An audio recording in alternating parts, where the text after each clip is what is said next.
Do you want your chart to be immediately updated according to the changes in data? The Live Chart feature of the WordPress chart plugin Chartify allows the chart data to be dynamically updated on the front end.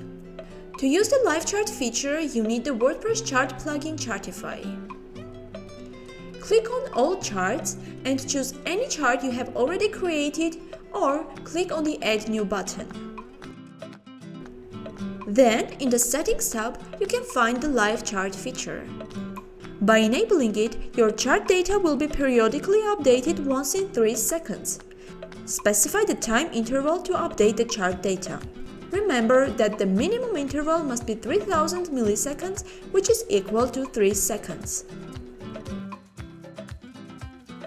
Apply any changes to the data and observe the results.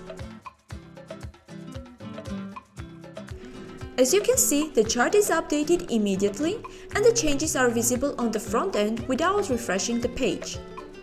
Thus, create dynamic charts and enjoy the plugin.